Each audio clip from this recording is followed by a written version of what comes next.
fiel e mulher lhe venha dar a mão, reconhece a queda e não desanima. Levanta, sacode a poeira da volta por cima, reconhece a queda e não desanima. Levanta, sacode a poeira da volta por cima.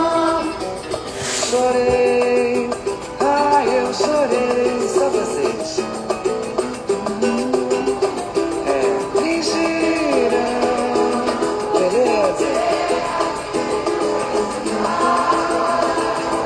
Ali onde eu dar a volta por cima que eu dei.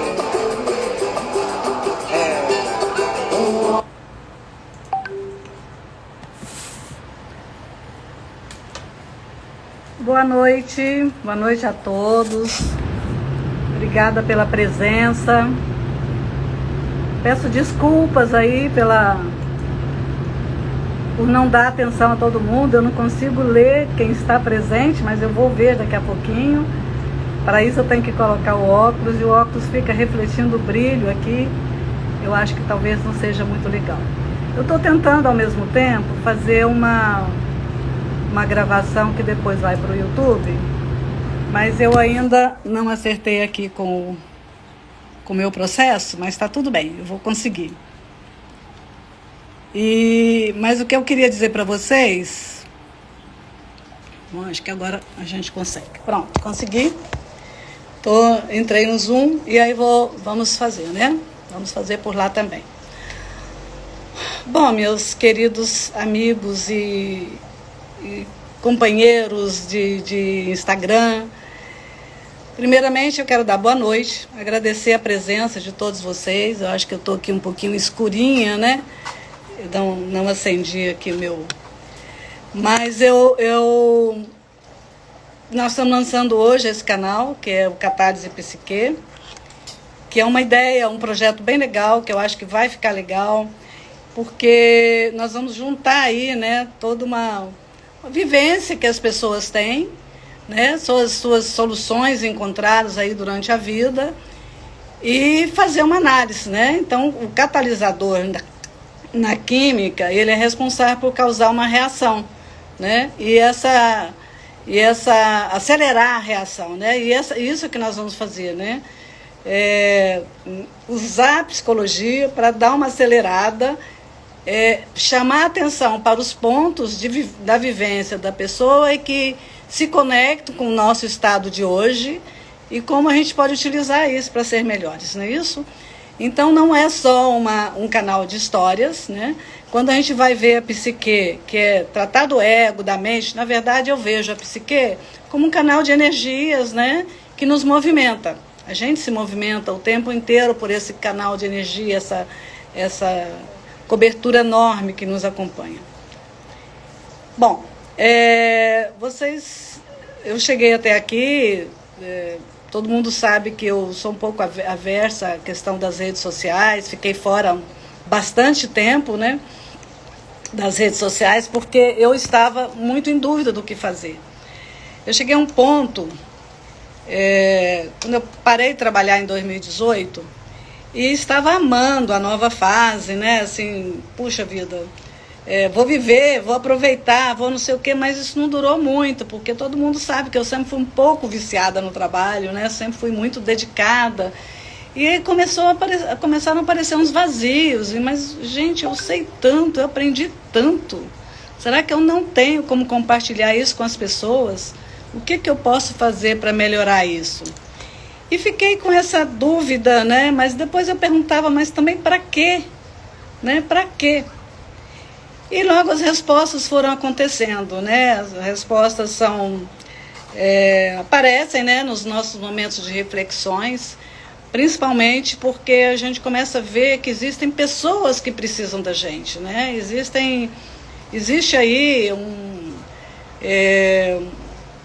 uma grande massa de pessoas que não têm acesso nenhum a conhecimento, a informações, ou têm acesso às informações, mas às informações disfuncionais, né? Que não agregam valor às pessoas. E eu fiquei com essa dúvida e muito preocupada, né? Meus amigos, para que você vai mexer com isso? Você não vai trabalhar? Eu falei, gente, na verdade eu não quero trabalhar, eu não quero ter um vínculo, mas eu quero voltar a ter uma oportunidade de ser útil, né? De me sentir mais útil. Eu corro muito, né? A vida sempre foi muito corrida e eu não sabia exatamente como fazer isso. E sério, falando sério, eu não tenho nenhuma vaidade, eu não tenho essa coisa de ter entrado nas redes sociais assim de repente, ela está um pouco me afogando, né? Porque eu não tinha expectativa, mas depois de estudar muito, eu contratei uma mentora, que é a Carol Prieto, que é um doce de pessoas, mas logo de início ela já me desafiou, que foi o desafio das leituras. Ela não me disse que era para fazer o desafio das leituras, né? Ela disse, veja alguma coisa que você está procrastinando e vá em frente. E aí eu entrei de sola, né? Então, assim, é um misto, né, de coisas novas para mim, né? Principalmente essa coisa da rede, que eu nunca fui muito de gostar de me mostrar, de falar. Então, assim, perdoe-me por todos os deslizes, né? Mas, assim, estou tentando melhorar bastante, tenho revisto meus vídeos e tenho visto que realmente tem muitas falhas, mas eu sempre convivi com os erros e sempre achei que os erros são para a gente aprender melhor. Então, eu não tenho problemas com relação a isso. Mas nesses 4 anos, há 4 anos atrás, né, que basicamente final de 2018, eu achei que a vida seria muito florida, né, que eu poderia fazer viagens, que eu poderia fazer muitas coisas. Depois eu fui vendo que não seria muito assim. Não seria possível que fosse assim, porque eu tenho uma mãe que eu cuido dela, cuido com muito amor e muito carinho. O dinheiro não é suficiente, o dinheiro é curto, a idade tá gritando, né? E eu disse, puxa vida, 66 anos, quer dizer, 66 agora, né? Com 63 na época, 64, 2019, aí o que eu vou fazer? Aí tentei ver de tudo, analisar meu passado, né? Todas as minhas crenças limitantes, o que dizia para eu não fazer, além da questão da idade, a falta do dinheiro, onde é que eu iria me encontrar, né? E nessa busca toda de me encontrar, eu fui atrás de estudos. Eu falei, vou comprar livros, vou ler, até saber o que eu vou fazer. Porque eu fiz direito e fiquei pensando na hipótese de me preparar, ir para um AB e voltar para o direito. Direito mais para as pessoas carentes, né? Advogar mais para as pessoas carentes. Depois eu falei, gente, não é a minha praia. Porque a advocacia trabalhista eu até gosto, mas as demais advocacias eu fico muito preocupada com as possibilidades de mentira. Eu não queria muito defender mentiras, né? E pensei, analisei, falei, não é essa a minha praia, eu vou para a área da psicologia.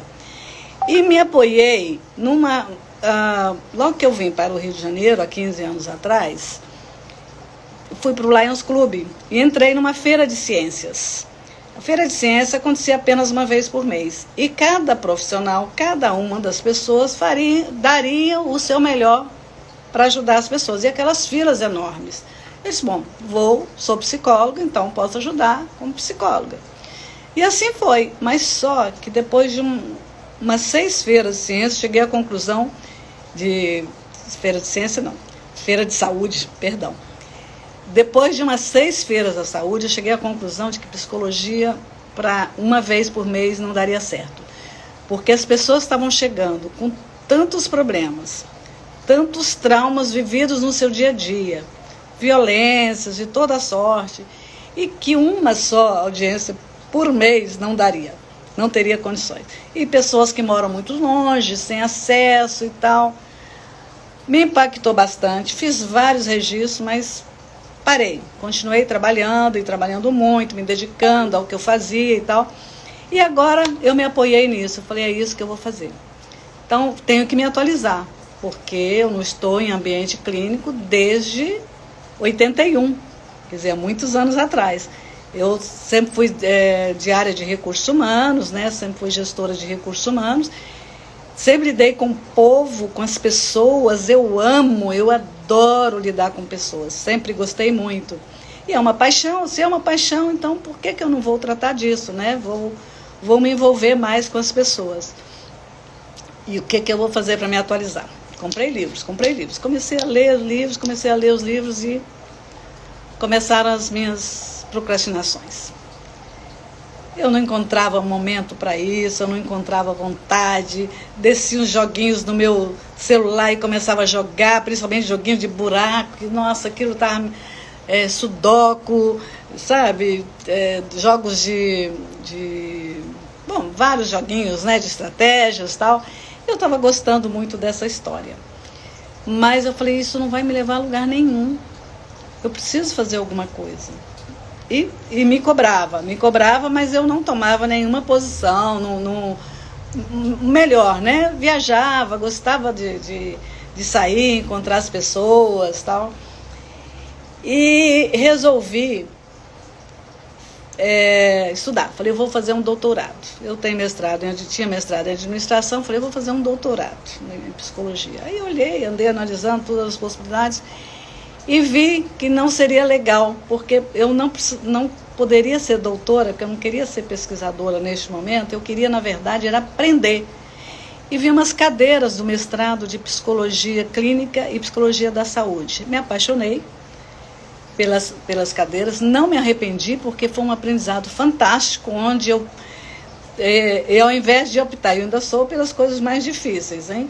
Ao invés de optar por me aperfeiçoar mais na psicologia clínica, né, para aprofundar mais na psicologia clínica, eu fiz todas as cadeiras da psicologia clínica, que era meu métier, né? Aí eu optei pela psicologia da saúde e foi fantástico. Foi aí que eu me apaixonei pela a história da mente, adoece o corpo adoece a mente.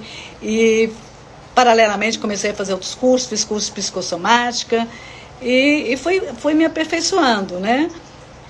E além disso vieram outros cursos, acabei entrando na Escola de Heróis, aprendi muito da análise sistêmica e entrei com o Romani. Romani é um fantástico, né, na hipnoterapia transformacional, e eu entrei na hipnoterapia com o pé atrás, né, aqueles preconceitos que a gente tem, né, de ver hipnoterapia como a gente vê, né, imaginando um entretenimento, mas não era nada disso. Aí eu vi que isso na verdade, não é nada mais, nada menos que muitas técnicas que eu já utilizava na TCC, né, que é as terapias cognitivas comportamentais, terapias de... É mais ou menos a mesma coisa, né, que você utiliza a capacidade da pessoa fazer visualizações, e nas regressões que a gente aprende na faculdade, mas que eu ainda não tinha feito depois que parei, né, nunca mais fiz. Bom, enfim, com ele eu fui fundo, aprendi muito de PNL, me inscrevi em todos os cursos que ele tinha na plataforma, ainda não concluí todos, mas todos os dias eu faço um pouquinho. E fui entrando, gente, fui fazendo cursos e fui lendo, até que eu me senti em condições de começar.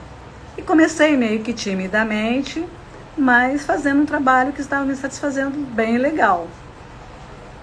E agora eu estou um pouco mais forte, né? Um pouco mais forte para fazer, inclusive, as lives, porque todo mundo fica insistindo, tem que fazer live, tem que fazer as lives, tem que fazer as lives. Como é que eu vou fazer live ainda? Aí veio a ideia do Catálise Psique, que eu acho que vai ser muito legal, que nós vamos fazer duplas, né? Com as pessoas contando as histórias, né? Então, a minha história desse período foi esse. Quem já me conhece, já conhece bastante do meu passado, mas vou dar umas pinceladas aqui para ter uma noção de como que eu cheguei, né? Então, eu sou mineira, sou lá do interior de Minas, sou de Manhuaçu, mas não da cidade de Manhuaçu, da roça. Eu nasci na roça, nas fazendas lá. Meus pais não tinham terras, mas trabalhavam em terras de parentes, né, de pessoas amigas. E até que meu pai foi para Brasília a trabalho, na época da construção de Brasília, e nos buscou em agosto de 1960. Tinha eu, então, 5 anos, tinha um irmão com 3 anos e meio, então nós éramos 4, meu pai, minha mãe, meu irmão e eu. E fomos para Brasília, na verdade, para uma cidade satélite chamada Sobradinho, que na ocasião era pura poeira, não tinha nada de asfalto, só a principal, né? E era tudo barraco de madeira. Então, assim, nosso barraco era um barraco pequeno, né? Dentro das condições que meu pai podia. Tinha umas gretinhas, assim, entre uma tábua e outra, que talvez tenha sido feito assim para render mais, né? Mas aquilo para nós era uma festa, porque aquelas gretinhas ali, a gente ficava vendo o que acontecia na rua, as pessoas passavam, a gente via pela gretinha, né? Era assim, era a nossa televisão, a minha e do meu irmão. Posteriormente, foram se colocando papéis ali, porque quando chovia também entrava e tal. Não tinha banheiro dentro de casa, o banheiro era uma casinha lá nos fundos, tipo uma fossa, né? Em cima de uma fossa. Não tinha água, tinha que se buscar água no córrego. Depois meu pai fez uma cisterna, então a gente tirava a água do poço e até que veio a água encanada, aí já não sei precisar os tempos de cada coisa. O fato é que no mesmo ano que nós viemos, a minha mãe teve um parto com uma natimorta. Não deu certo, né? A criança nasceu machucada, morta, e com uma moleira entrada, porque se carregava água aqui, né?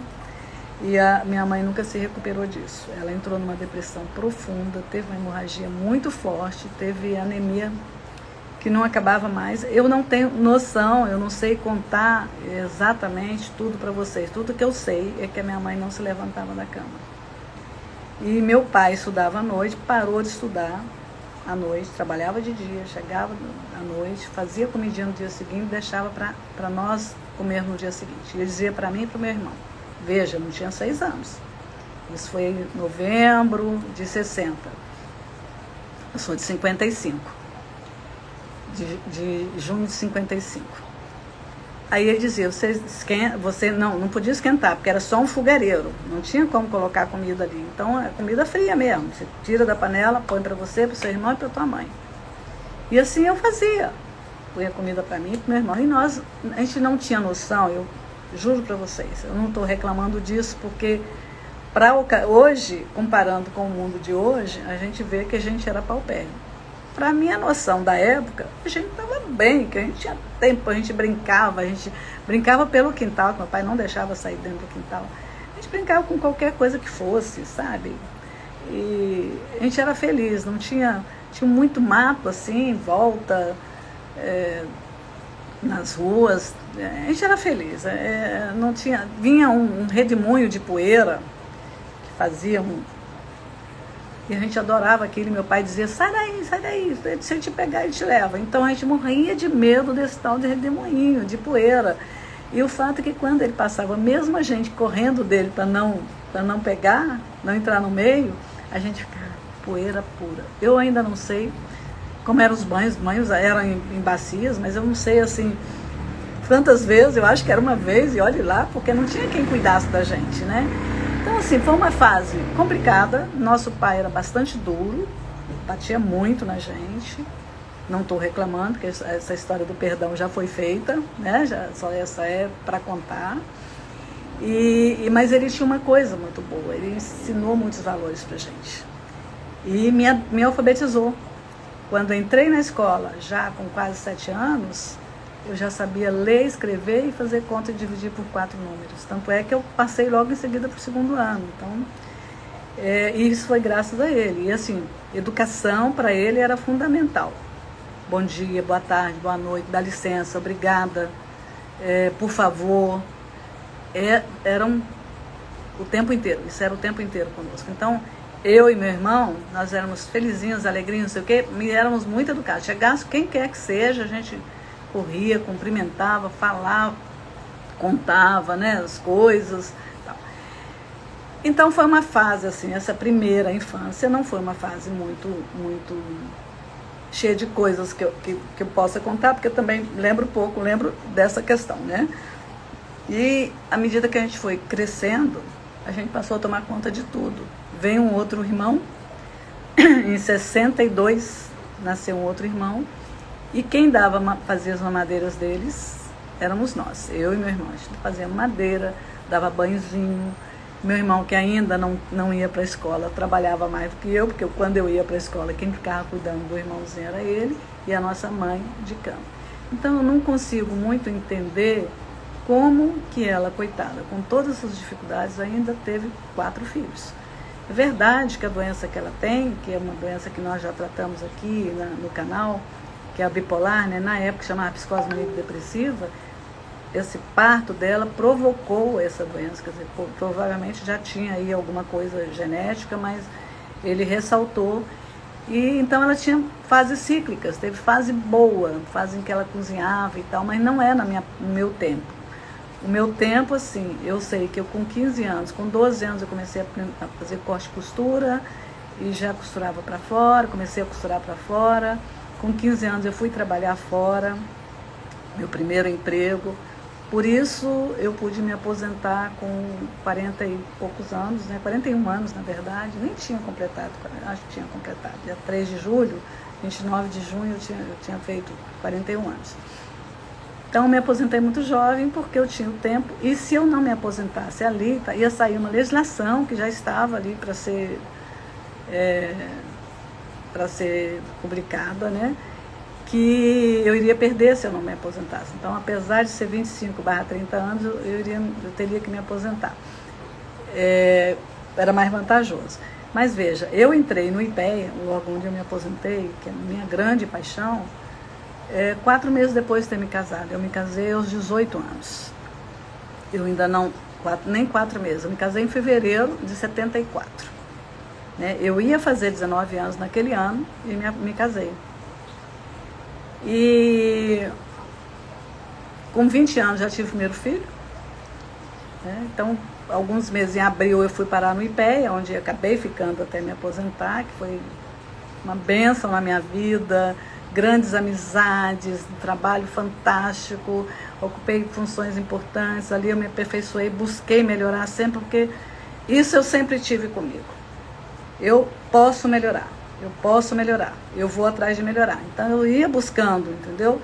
Eu nunca parei de trabalhar e estudar. Eu trabalhava de dia mesmo com 15 anos, estudava de noite. E assim foi.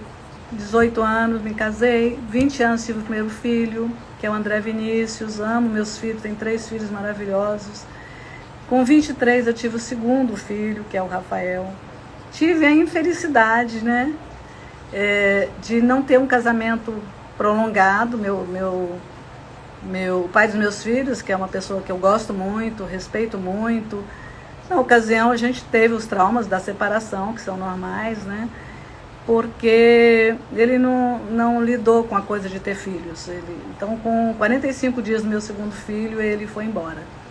Foi viver a vida, né? Porque era uma pessoa que era cheia de vida e tal. E eu fiquei com 2 filhos, aluguel, todas as contas, empregado, todas as contas com um salário. E já fazia faculdade à noite. Então, foi uma fase bastante difícil. Não vou negar. Eu não sei exatamente como eu saí daquela fase. Meus pais diziam, volta para casa, minha filha, você aqui a gente ajuda você a criar os filhos. Eu disse, não, eu saí de casa sem um filho, eu não vou voltar com 2, eu vou criar meus filhos. E essa força que eu tinha dentro de mim era tão forte que eu não sei, até hoje eu não sei explicar, e quando eu falo até me emociono, porque eu chegava da faculdade e estudava na faculdade longe, né, numa outra cidade. Eu chegava da faculdade, cuidava dos filhos, certo que tinha uma empregada e tal, mas eu cheguei à conclusão que eu precisava mudar. Então saí daquela casa que eu vivi com ele, que era uma casa de aluguel, fui alugar um outro apartamento em Brasília. E agora eu fui para Brasília. Eu saí de Sobradinho, que é uma cidade satélite de Brasília, e fui para Sobradinho, para 410 Norte, que era o endereço, e era perto do CEUB onde eu estudava. Então eu podia ir ao CEUB, chegar do CEUB, ficar com meus filhos um pouquinho, e aí eu começava a fazer, sabe o quê? Tradução. Como eu fazia tradução, que naquela época não precisava de tradutor juramentado ainda, né? Então eu pegava os trabalhos, que apareciam muitos na época, e ia traduzir para ganhar dinheiro. E não é como hoje, que tem internet, que tem... Não. É dicionário, se eu tinha dúvida, era dicionário, entendeu? E foi uma fase bastante complicada, mas eu consegui vencer. Acabei me conhecendo, me casando com uma pessoa que a gente já conhecia, que era lá do trabalho. Na verdade, ele era do Rio e ia de vez em quando lá, e a gente acabou começando um relacionamento. E 2 anos depois eu acabei tendo a outra filha. Ela nasceu, já tinha 26 anos, a Karine, que é a minha caçula. E foi um relacionamento bom. Todos os relacionamentos são bons, né, gente? Eu não posso reclamar, porque a gente sempre... Eu tenho a tendência a ver sempre o lado positivo. Não vou contar os negativos, porque eles, no final das contas, se você tem 3 filhos, só vale o que foi de positivo. Desse relacionamento eu vivi 17 anos, mas eu que pedi para sair, porque realmente chega um ponto que você tem que definir, né? O que você pretende ainda da vida, né? O que você quer.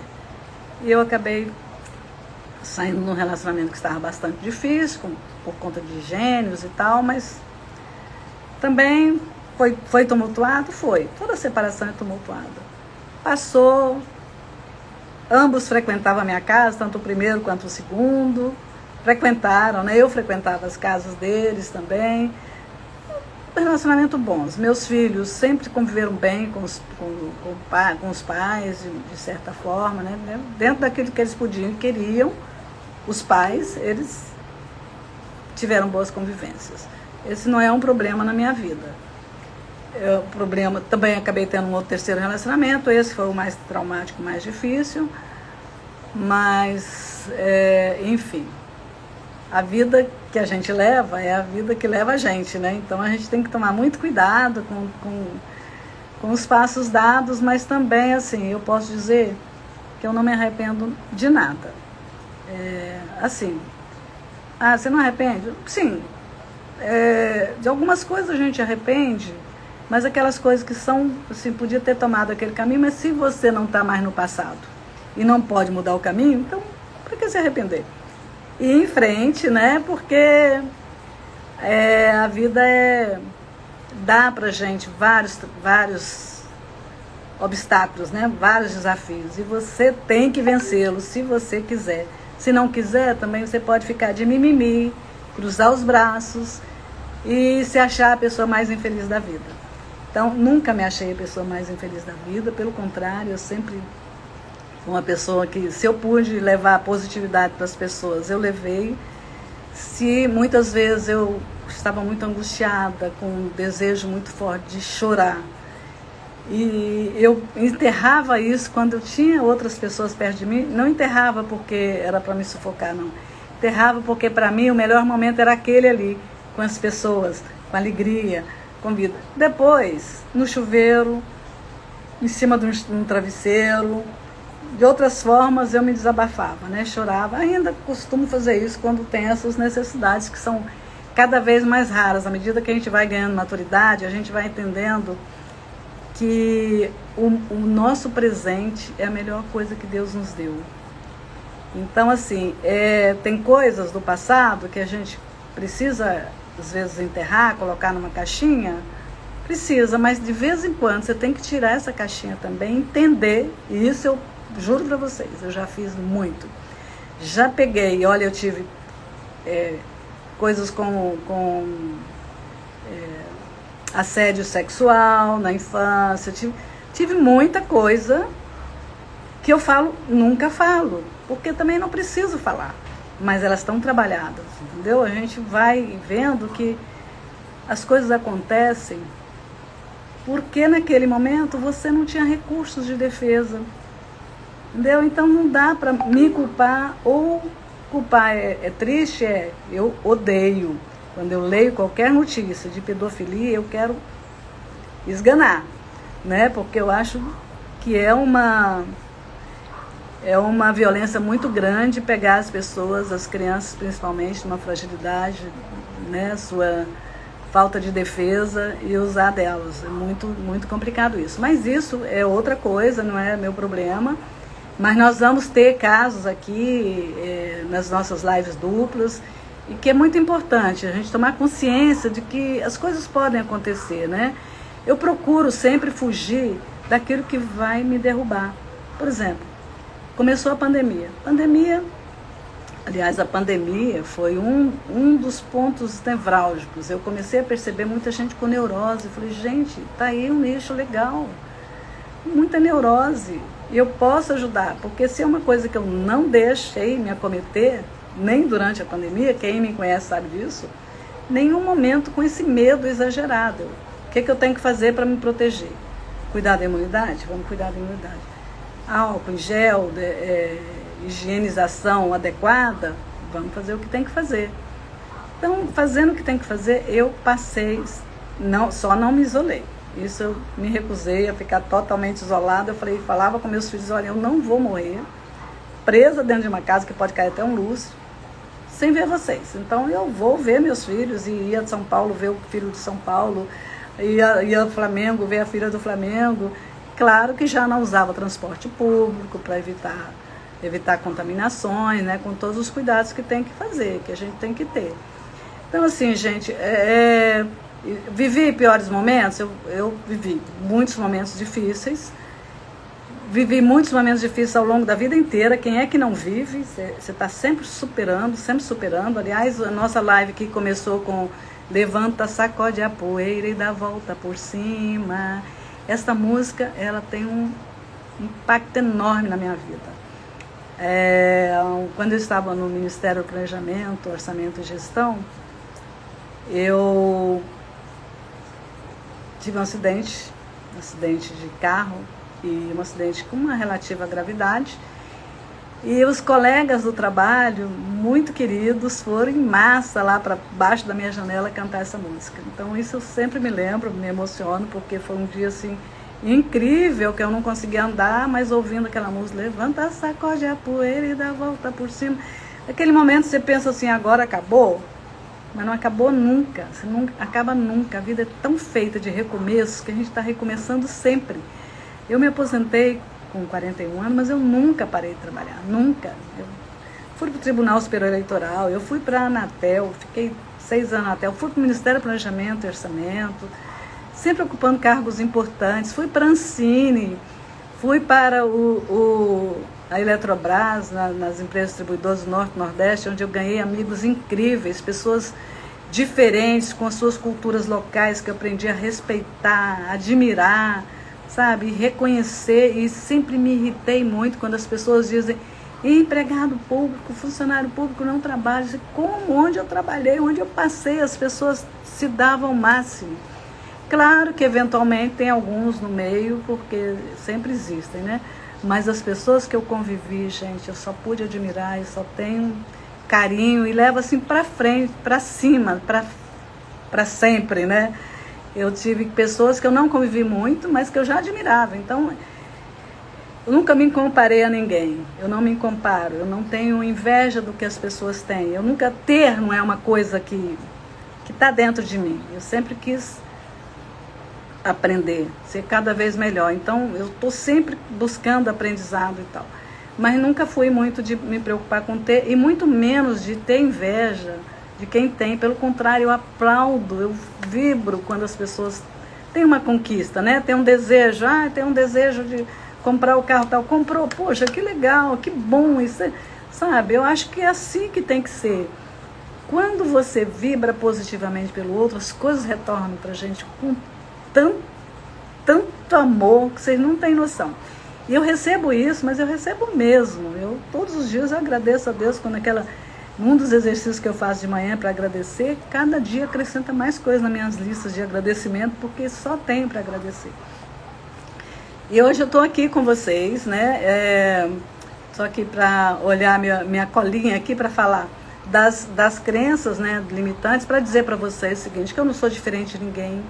Como vocês também tiveram várias fases de superação, tive as minhas, estou falando delas agora, mas não com o intuito de me engrandecer, porque nós vamos partir para as lives duplas. E eu não queria partir para lives duplas trazendo convidados sem antes ter me dado a conhecer para vocês, né? Para vocês saberem quem eu sou, quem existe por trás dessa catálise psique, né? Eu não me comparo, mas eu me inspiro muito nas pessoas. Então tem pessoas que eu acho incríveis, que eu tenho admirações. Por exemplo, minha amiga Ana Beatriz, eu acho uma mãe incrível, que tem coisas que eu gostaria de ter. Aí, amigo, são várias pessoas, eu só vou admirando. A minha filha, eu acho a minha filha incrível lá no jeito dela, totalmente diferente de criar os filhos com amor, com carinho e tal. Cada uma das pessoas trazem pra gente tanto aporte, assim. Eu olho, meus filhos são diferentes, 3 filhos diferentes, cada um com a sua linha. Eu vou dizer para vocês, todos 3 são bem-sucedidos financeiramente? Não. Era o meu sonho para eles? Era o meu sonho para eles. Mas eles optaram por escolher o caminho deles, que é o caminho da felicidade. E quer uma mãe mais feliz quando vê os seus filhos felizes? Na linha que eles quiseram e escolheram. Quer dizer, não ficaram ouvindo a mamãe, olha, tem que estudar, tem que ser concurso público, não sei o que e tal. E interessante que quando eu estive na Anatel, eu fiz lá 2 concursos públicos, depois mais um na Ancine, e eu via os jovens entrando, e muitos deles, não todos, claro, muita gente boa, logo em seguida se frustrando. Porque é muito frustrativo para um jovem de 23 anos entrar numa carreira que ele sabe que vai até o final da vida dele. No máximo ele tem aquele salário, né? E aí o que começa a acontecer? Começam a perder o entusiasmo, a paixão pelo trabalho. E eu acho que paixão pelo que a gente faz é a melhor coisa que a gente pode dar para o mundo, né? E para a gente mesmo, né? A gente só cresce fazendo as coisas com paixão. Então eu estou feliz, eu reconheço, vejo os amigos, né, a felicidade também, por N razões, cada um na sua, no seu tamanho, e eu fico muito feliz com isso. E eu só fico pensando assim, o que motiva as pessoas? É atrás dessa motivação que a gente tem que correr. O que motiva? Hoje o que me motiva é poder aprender, poder ensinar, poder atender as pessoas que me procuram, passando para elas algumas técnicas, orientando e ouvindo delas, puxa, tem me feito tão bem que eu custo a esperar a outra sessão para estar com você novamente. Então eu tenho visto tantos depoimentos legais que isso está me encantando realmente. Eu não estou me dedicando muito a isso somente, só atendimento, tenho horas específicas do dia, porque além disso eu estou terminando meu projeto final de mestrado. Estou escrevendo um livro para minha tia que vai fazer 100 anos. Aliás, eu vou fazer uma live com ela sobre a memória dela. Uma pessoa de 100 anos, vocês não acreditam, vocês vão ouvir diretamente, né? Nessa Semana da Memória que nós estamos vivendo aí no Instagram, no meu canal lá. Mas é isso. E então, assim, não estou aqui para dizer para vocês que eu sou melhor, que eu estou me engrandecendo, não. Eu estou tão feliz com a presença de vocês aqui comigo, porque eu sei que quem está aqui está porque gosta de mim, porque me conhece um pouco, né? E já sabe muito da minha vida, né? As minhas lições aprendidas são muitas. Eu aprendi muitas realizações, né? Eu encontrei muitos estresses no caminho, muitas necessidades de choro, mas tive tantas alegrias, foram tantas alegrias no meio também, com a minha capacidade de dar a volta por cima, e que isso eu só ganhei, que eu já fui de tudo, gente, eu já fui até catequista, eu com 12 anos dava aula de catecismo. Tem um grupo que eu tenho de Sobradinho, de ex-colegas, eu fui sua aluna de catecismo, falei, gente do céu, isso foi antes de eu trabalhar, então assim, foi muita coisa, né? Minha avó era muito católica, minha avó passava pra gente a coisa da religião e tal.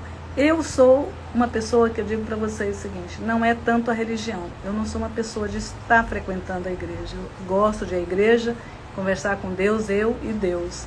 Eu sou uma pessoa espiritualizada, eu vejo que existe uma força acima de mim, que está no meu Criador, meu Deus, e que toda essa energia que me envolve, que não é pouca, gente, não é pouca. Eu encontro cada anjo no meio do meu caminho para me tirar de determinados perigos que vocês não têm noção. Quem me conhece mais já me ouviu contar histórias incríveis e assim, que só me fazem acreditar cada vez mais que existe sim Existe um Deus que tudo sabe, tudo vê. E Ele quer que nós estejamos no melhor caminho possível. E se a gente... Ele deu todas as condições para todos nós. E cada um utiliza da forma que acha que deve utilizar, pela sua cultura, pelos seus aprendizados, pela vida que teve, pela família, disfuncional ou não disfuncional. Tal. Mas, assim, a gente tem condições de lá na frente, se a coisa não foi boa, se encontrar, né? E essas técnicas que a gente tem feito agora de transformação, tem feito esse tipo de coisa, de fazer a pessoa entender que as dificuldades, pô, tudo dá errado para mim, não é, não necessariamente. Você pode reconstruir isso. Todos nós podemos reconstruir, né? Assim, muitas vezes a minha qualidade de vida despencou. Eu já fui muito de altos e baixos, né? Tive muita qualidade de vida, mas nunca minha autoconfiança despencou. E outra coisa, nunca com essa autoconfiança, com o desejo de ser maior do que o outro. Nunca. Eu sempre fui pequena. Eu tive até algumas dificuldades por, às vezes, não querer me expressar para não achar que eu estava sendo pedante, né? E eu não quero ser isso. Eu só tive muita facilidade de me readaptar. E tenho muitas facilidades de me readaptar, para começar. Então, assim, eu parei de ficar eu dizer sim para dívidas, né? Com consumismo, né? Parei de dizer sim para dívidas. Parei de ficar muito excitada com as crises. Eu ficava, se eu não tivesse em crise, o vazio chegava. Não. Então isso não existe mais. Pude me reprogramar. Então são coisas que eu sei que acontecem comigo, deve ter acontecido com muitos de vocês, né? Eu não quero me tornar, já disse isso no início, uma refém da autoimagem. Aquela coisa de ter que fazer 3 stories por dia, uma live por dia, eu não vou fazer. Eu não quero isso, eu quero as coisas centradas, mas centradas dentro daquilo que eu possa aportar para vocês ou por quem estiver me seguindo, né? É isso, gente. Retidão sempre, né? Não importa o tamanho, o que importa mesmo é dar amor. Eu não consigo conviver com ódio, nunca, não consigo. As opiniões que existem diferentes aí, elas não me envolvem. Porque, sabe, é uma coisa assim, todos têm direito a pensar sobre determinadas coisas da sua forma. O que ninguém tem direito é de querer convencer o outro e maltratar o outro por pensar diferente. Então isso eu evito, as pessoas sabem, em ambiente que eu sei que a questão, por exemplo, política, dá confusão, não quero discutir. Se as pessoas começam a discutir, eu saio de perto. Eu não vejo televisão para ficar me envolvendo nas dificuldades. Ai, porque a guerra, você está triste, não vai dormir. Eu tenho um irmão que é assim, que não dorme, que se preocupa porque Petrópolis teve uma chuva lá muito forte e mataram muita gente. Meu Deus, realmente foi muito triste. O que a gente pode fazer nessas horas? Rezar, emanar boas energias para as pessoas que ficam, desejar o melhor, mas eu não posso perder minha noite de sono, porque eu não tenho como resolver se eu ficar acordada. Mas se eu perder a noite de sono, amanhã eu vou estar um caco, não posso cuidar da minha mãe, não posso cuidar da casa, não posso fazer o que eu tenho que fazer, porque eu perdi a noite de sono com coisas que eu não posso resolver. Então isso eu falo sempre. Tem uma amiga que eu acho que ela está aqui, que ela é muito querida, eu sei que ela não ia me abandonar. E que eu cheguei na casa dela, ela estava vendo lá o Trump. Né? Aquelas coisas lá do Trump saindo, que iam expulsar o Trump. Ah, não, minto, das eleições. E ela estava vibrando com as eleições porque o Trump ia sair. Eu acho que... Aí eu falei assim, Ana, desliga isso. Não, que não sei o quê, porque Ana, para quê? Amanhã a gente fica sabendo o resultado. Se foi o resultado que você quer, você fica feliz. Se não for, você vai ficar agora sofrendo porque tem diferença de um, outro aqui, lá, ganha aqui, outro. Vamos conversar sobre outras coisas. Então eu estou sempre assim, tentando desviar as coisas que podem causar algum desequilíbrio no nosso bem-estar, né? Na nossa aura. Eu estou sempre muito assim, pensando que se eu chegar num ambiente que está havendo alguma discussão que não me satisfaz, né, eu saio de perto. Se é uma pessoa da minha família que eventualmente está fazendo uma brincadeira que que eu acho que não que pode gerar alguma confusão, eu chego, chamo do lado, olha, evita isso, não sei o quê. Porque brincadeiras são assim, todos brincam, de repente um se sente ofendido. Então, assim, se a brincadeira, ela passa do ponto, tem que ter um equilíbrio. E eu estou sempre com essa preocupação, em não trazer mal-estar para ninguém e também não me sentir com mal-estar. Então, se eu não posso mudar, se a conversa das pessoas vão nessa linha, elas podem continuar à vontade, mas não vai me ter presente, porque não é a minha linha, né? É claro que eu não posso mudar o ambiente das pessoas que me rodeiam, né? Ou que me acessam, mas eu posso trazer melhoras, dando amor. Então, eu dou amor, bastante amor, eu dou carinho, eu amo. Aqui eu moro num condomínio que é uma benção, que eu amo os meus vizinhos, eu amo as crianças daqui, nossa, assim, absorvi todo mundo como se fosse minha família, e é como eu sinto. Às vezes pode parecer até que é um pouco piegas, mas não é como eu realmente sinto, né? Mas são anjos, eu acredito que até eles são anjos que a vida colocou na minha vida para me tornar uma pessoa melhor. E eu acho que o propósito da gente, ele tem que ter, a gente precisa caminhar pelo propósito da gente, mas tem que ter equilíbrio, também tem que ter paciência, porque as coisas não se resolvem rápido. Então o propósito, ele tem que ser com determinação. Se eu tenho um propósito de parar de fumar, eu tenho que parar, eu tenho que me determinar a parar de fumar. Se eu tenho um propósito de mudar de uma residência, então eu tenho que começar a pensar como que vai ser isso, em que condições que vai dar. Mas ter paciência, não querer fazer as coisas atabalhoadas, porque quando a gente faz atabalhoadamente, as coisas acontecem de um jeito que a gente não consegue mais se recuperar. Ou não é que não consiga, consegue, né? Mas com muita dificuldade, né? Mas é isso, gente. Esse vício de produzir mais, essa adrenalina que me encanta, que me motiva, que me faz fazer mais do que muita gente acha que, tá velha, tinha que parar, né? Eu sei que muita gente pensa nisso, pensa que tá na hora de descansar, mas não existe essa hora de descanso, gente. Eu vou descansar, sabe quando? Quando a gente já estiver inerte, né? Que eu acho que Deus não quer isso da gente. Então, enquanto eu puder fazer o melhor e poder ajudar as pessoas, eu juro para vocês que eu vou fazer. Né? Tanto é que aqui nos meus atendimentos, eu tenho um mentor que está brigando muito comigo, porque 50% é gratuito. Né? Então ele está me brigando que não pode ser assim, tem que escolher, porque se você faz caridade não vão valorizar, mas eu não estou preocupada com a valorização nesse sentido.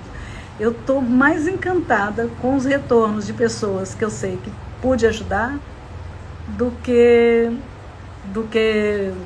resultado financeiro, né? E é isso, gente. Assim, esse programa que eu estou tendo agora, ele tem um propósito muito grande de ajudar as pessoas a resgatar a sua criança interior, né?